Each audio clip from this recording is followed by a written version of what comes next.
chapter 6, 2 Samuel chapter 6. 2 Samuel chapter 6 for your message for today.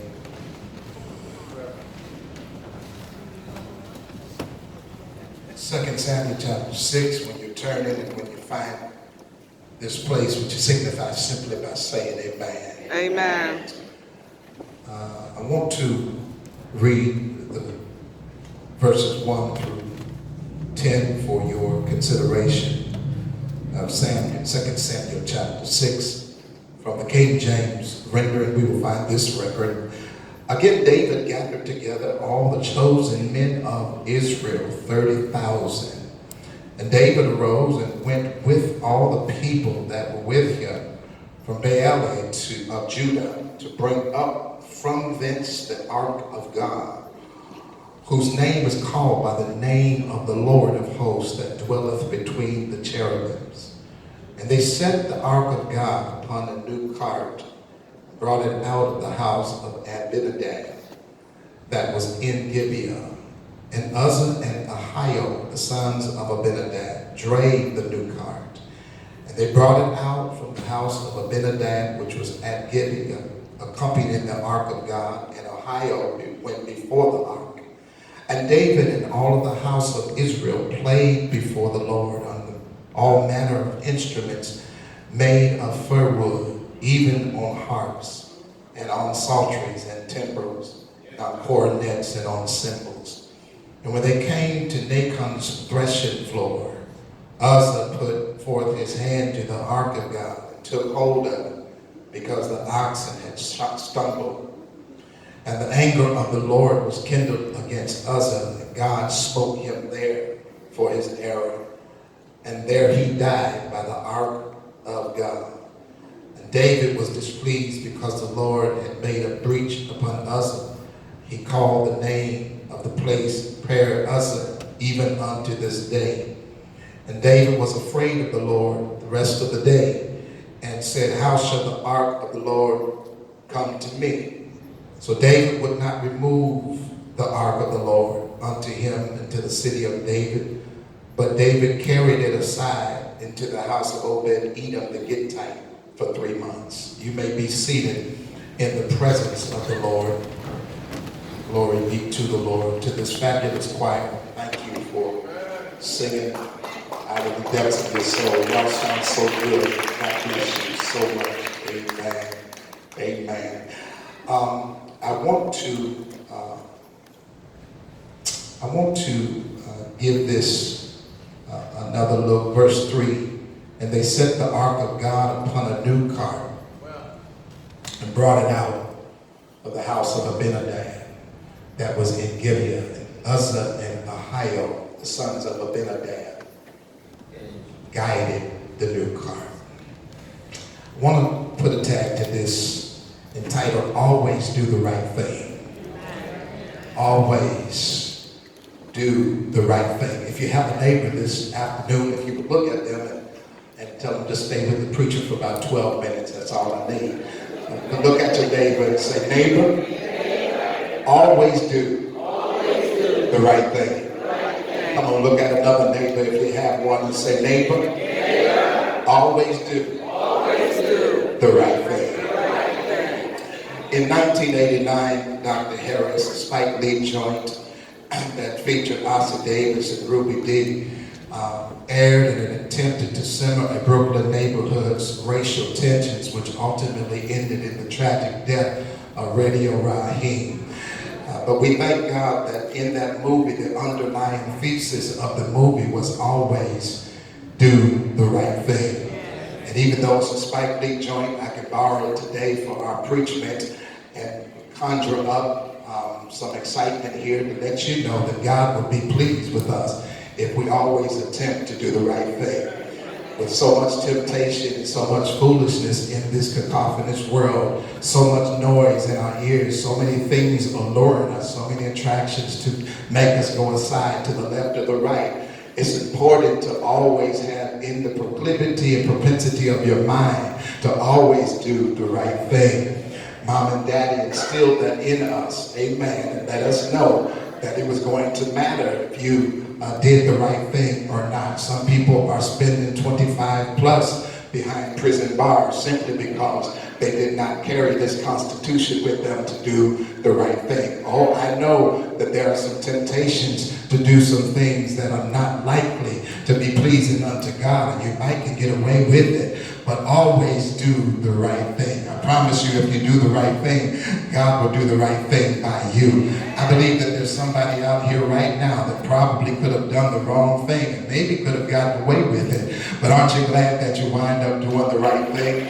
Because there's a blessing in doing the right thing. The text that is before us tonight is a very perplexing and profound text because it shows us a side of God that we've really never seen before. I need to share this with you, Dr. Harris, that when I was in my younger days, I can recall that I bought various items, brought it home after purchase with great excitement and anticipation. I was eager to get it home and get it out of the box when I suddenly remembered that there were some things that I forgot, that instructions came with the purchase. Before I could enjoy the pleasure of having it, I recall jiggling the box, and I heard various screws and papers work inside of the box. And to accompany this sound was a picture on the side of the box showing and confirming just what I had feared, that there was some work to do, that this assembly would just not come the way I wanted it, but I had to get it home and put it together. Oh, brothers and sisters, when you opened the box, instructions slid out and fell to the floor as the instant reminder that this comes with instructions. But following instructions, Galilee and Calvary, can prove particularly to be favorable, and it is advisable, because the alternative to not follow instructions may actually prove to be deadly. The instructions are there for a reason. In fact, statistics will show that annually a surprising amount of people actually lose their lives because they have not followed instructions.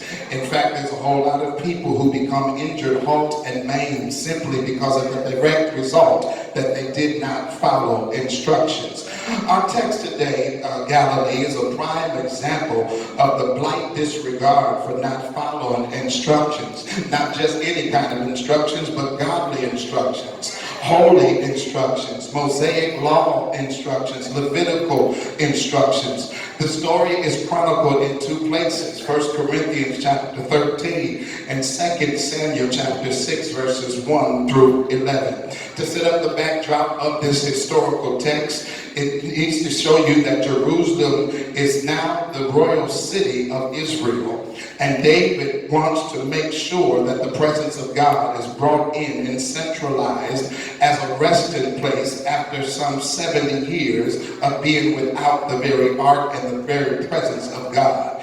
To move the ark from Kiriath Jearim, a distance of approximately 10 miles west of Jerusalem, was no small feat. 10 miles does not sound like a long way, but 10 miles when you're not doing it the right way can prove deadly. 10 miles, my brothers and sisters, is not a long distance, but if you started out wrong, things will go wrong while you're moving what you're trying to move. It's just best to start out right, because if you start out right, you could probably end up right. Some people start off wrong and then expect to get right along the way, but the truth of the matter is every time you start out wrong, it just makes it harder to get it right. 10 small miles away from where the Ark of the Covenant is supposed to rest. It is there now after the Philistines relinquished it from Israel. David now has the Ark of the presence of God in his grasp, and he is excited about the presence of God. But now it's the time to bring the Ark where the Ark finally belongs.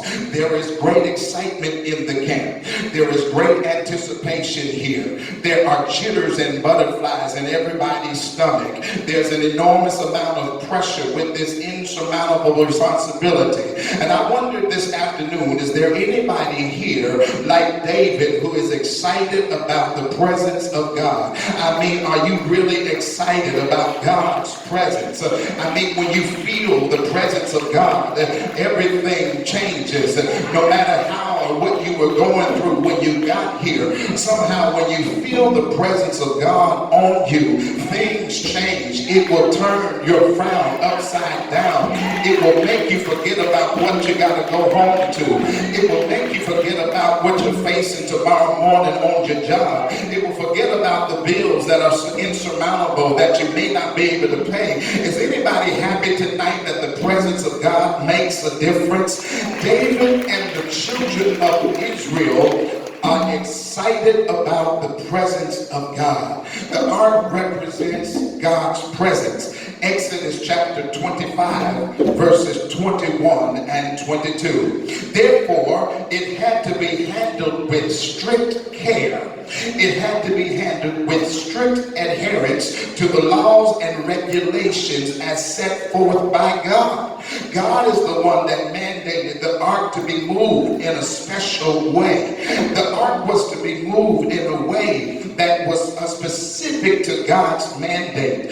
In fact, the Levitical sons of Kohath, amen, the Levitical sons of Kohath are the ones that are tasked with moving, amen, the ark of the presence of God. That's in Numbers chapter 3, verses 29 through 31. Did you hear what I said? Not anybody could just move the ark of God. The ark of God had to be moved by specific people, namely the sons of Kohath.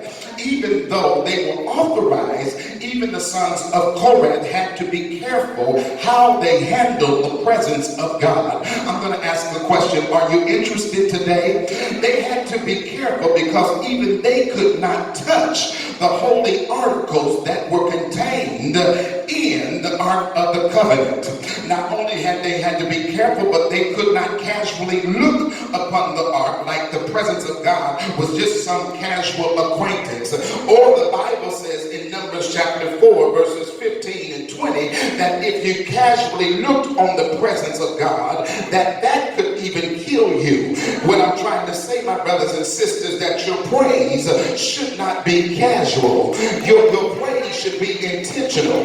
If God has intentionally woke you up this morning, then your praise should be intentional to God. If God intentionally put breath in your body, then your praise should be intentional. God wasn't just casual when he got you out of that last storm. God was intentional and purposeful when he got you out of that last storm. When you were getting ready to lose your mind, God didn't treat it casually. God came through and snatched you up out of that situation. And because he was intent on that, you should be intent on praising him. Is there anybody here this evening that can be intent and on purpose when you think about the goodness of Jesus and all that he done for you? It's nothing casual. It's nothing to be laid back about. It's nothing to be having your arms folded and your arms crossed and your legs crossed and your nose in the air or your pinky in the air trying to act bougie. No, this was a blessing that God intentionally gave you. And so since God wasn't casual about saving you, you shouldn't be casual about praising God. Since God wasn't casual about getting you out of your troubles and trials and tribulations, you should be intent on giving God some purposeful praise. So is there anybody here that knows beyond a shadow of a doubt that the presence of the Lord is here? And so since the presence of the Lord is here, you ought not have a casual clap. Yes, Pastor! You ought not have a casual wave like you're trying to be cute. You ought not have a casual dance in your feet. You ought to be intentional about giving God some praise. Can we give God 30 seconds of intentional praise?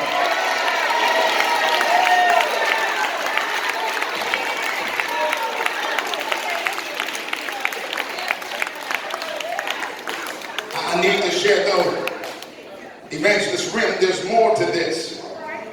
Not only were there certain persons to carry the ark or the presence of God as they were instructed, but there was a certain way, Dr. Harris, that they were supposed to carry the ark of the covenant. Numbers chapter 4 says that they were supposed to carry the ark of the presence with poles. The poles would rest on their shoulders and the poles would loop into the rings that were attached to the ark.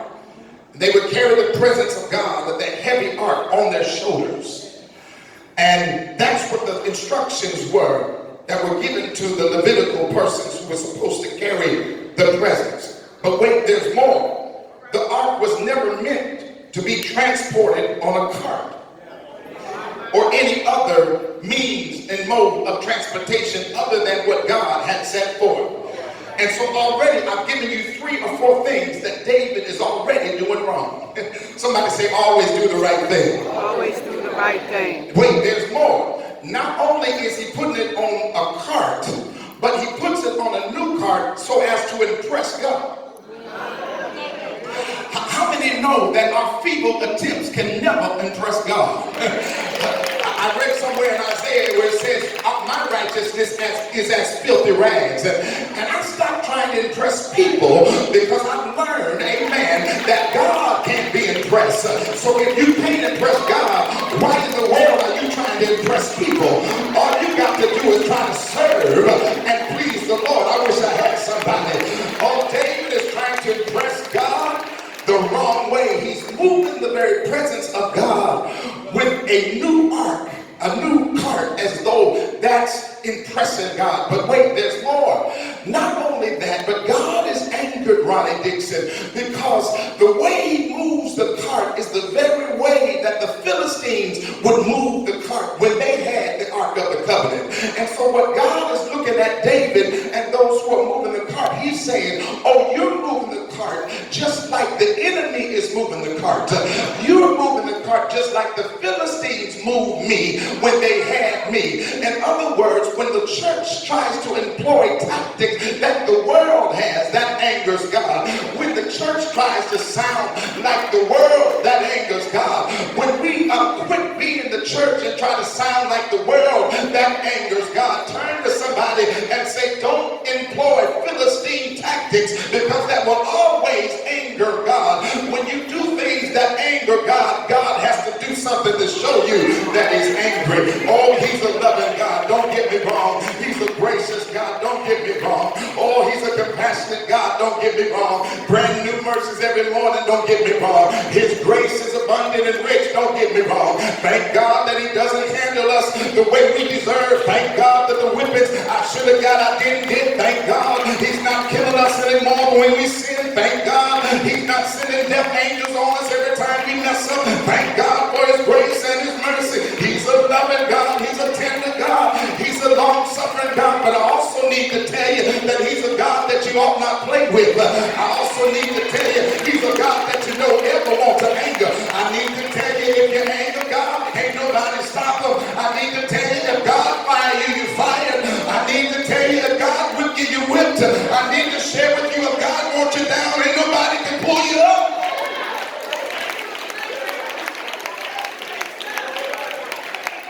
Come on, my pastor. Somebody say, always do the right thing. Already David has done the wrong thing. He's excited about the presence of God. We don't indict him for that. He should be excited.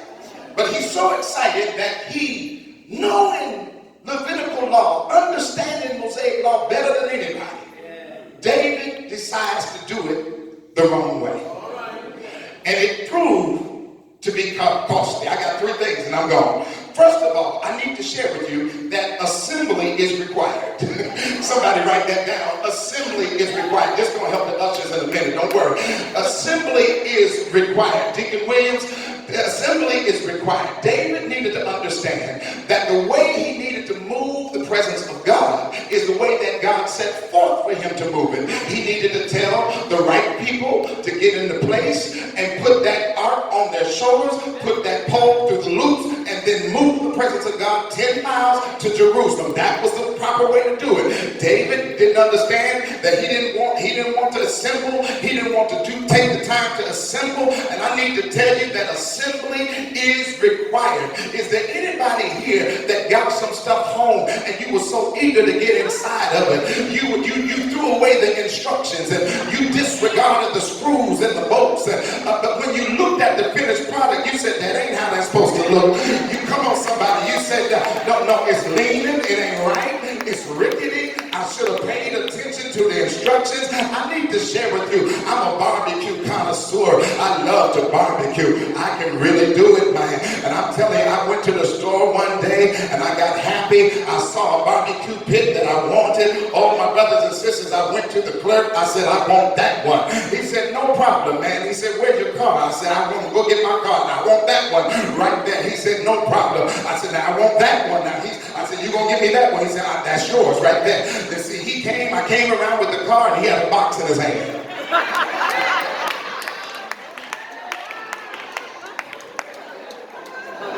I said, no, I think you misunderstood me. I wanted that one that was on the shelf. He said, oh, you can't have that one. He said, that one's on display. I said, well, why can't you just give me that one and then assemble this one? He said, no, you got to assemble that one. Well, I'm trying to tell you, I learned a lesson there that sometimes assembly is required. And sometimes we want to come to God and everything already all right. We want to come to God, amen, with no stripes and no bruises. We want to come to God, no cuts, no hell in our lives. We want to come to God with no burdens and no troubles, no trials and tribulations. We want to come to God set free. But I need to tell you that sometimes assembly is required. Sometimes you got to come to God hurt, busted, and dusted. Sometimes you got to cross the threshing floor when you don't want to be here. Sometimes you got to come when you're crying. Sometimes you got to praise God through your tears. Sometimes you got to get among folk that you know don't like you. Sometimes you got to praise God sitting beside somebody that's been talking about you. Sometimes assembly is required.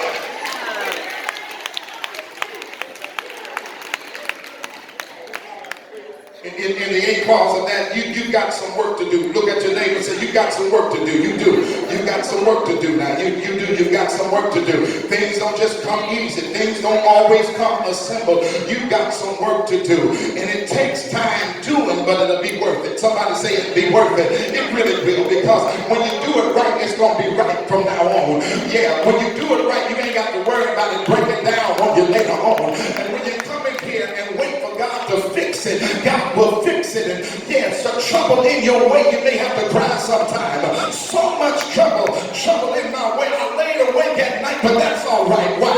Because Jesus can fix it after a while. Not only is assembly required, but somebody say no shortcuts. No shortcuts. I need 5 more minutes. I'm out, I promise. And no shortcuts. Look at the text. David employs 2 persons, one by the name of Uzzah and the other by the name of Ahio. First of all, they're not really authorized to carry the ark. In fact, the only reason why he allows them to carry the ark is because the ark rested in their daddy's house, Abinadab, for a little while. Watch this. And so David said, well, I mean, it was in their dad's house. How bad could it be that they handled it? But that wasn't God's instructions. So you can't get in good with God based on what daddy or mommy.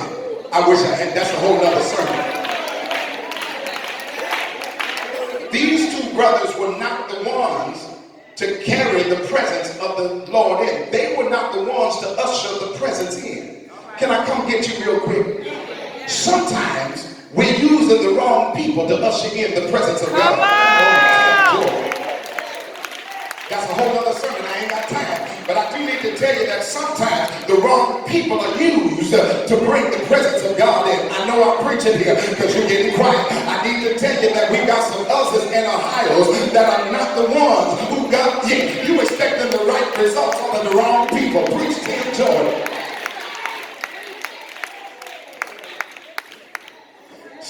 So he put Uzzah on the side and Ahio in the front. Ahio's job was to guide the presence. Uzzah's job was to steady the presence. Uzzah's name, derivative, etymological, philological name means strength. I'm coming and I'm going right here. Come out. Uzzah's name means strength. Uzzah knows his name means strength. And so as they go over the threshing floor, the ox stumbles. The ox is just being the ox. The ox is clumsy. The ox is dumb. The ox doesn't have agility. The ox is not smooth. The ox is a strong, dumb animal. The ox doesn't care about the fact that there's a threshing floor. I'm just walking. I shouldn't be even here anyway. Y'all put me in this thing, and I shouldn't even be in this thing anyway. So I don't really care much about what happens. You got to be careful that sometimes when you get the wrong people that really don't care about the presence of God, things go wrong, they don't care. I wish I had somebody that like the ox that just walked over the threshing floor and the presence of God shifted. And here it is. Uzzah, because his name is Strength, tries to study the ark. Because you know his name is Strength. And he's caught up in his name. And he doesn't know the thing because he doesn't want the ark to fall. Now that doesn't seem indictable. I'm wondering, God, why did you kill him? He doesn't want your presence to fall. God says, first of all, I killed them because they're doing it wrong. Secondly, I killed him because I don't need his help. Right now. I've come to understand that God doesn't need T.L. Jordan, but the world will go around. If I died in 5 minutes, you're going to be all right. If I left this earth in 5 minutes, the world is still going to go around. Bees are still going to sting. Birds are still going to fly. Grasshoppers still going out. Y'all still going to fry chicken. You going to cook macaroni and cheese. You going to boil a pot of greens. Y'all going to eat in the repair. And you going to have a good time. Then you going to call a pulpit search committee. And you going to call somebody else. I've come to understand that it ain't about me. But since I'm here, amen, I'm going to let the Lord use me. Yeah.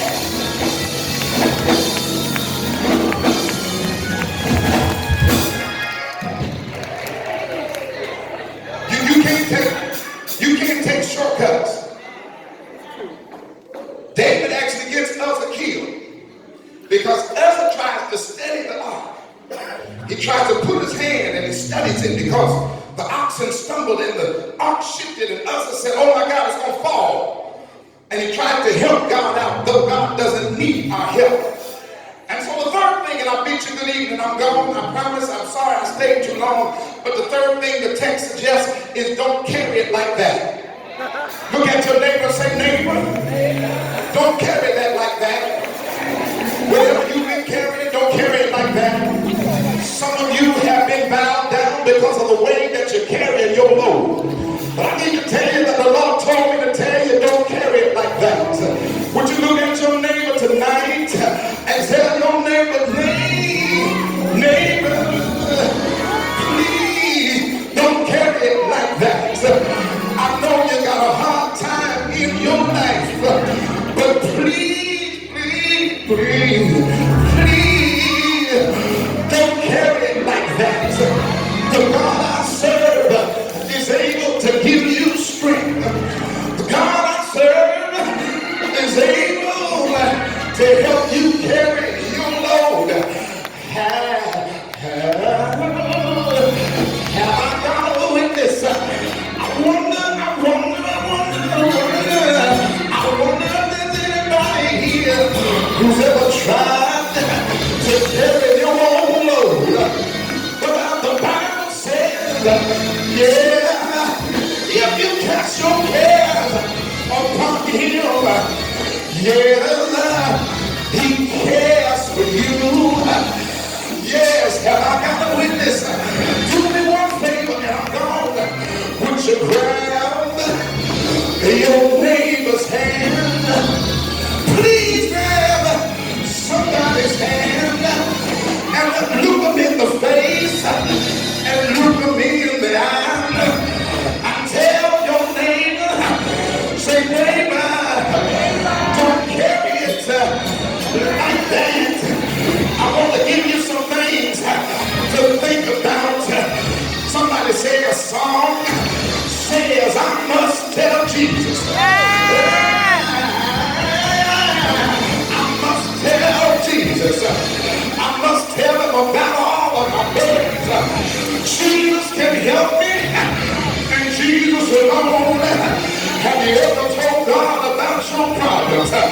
Somebody said that problem that I had, I just couldn't see the solve. I prayed and I prayed. I just kept getting deeper involved.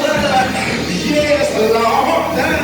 But when I turned it over to Jesus, I stopped worrying about it.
One, think about the things you're doing.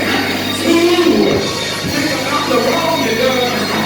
Three, give God the praise for the right way.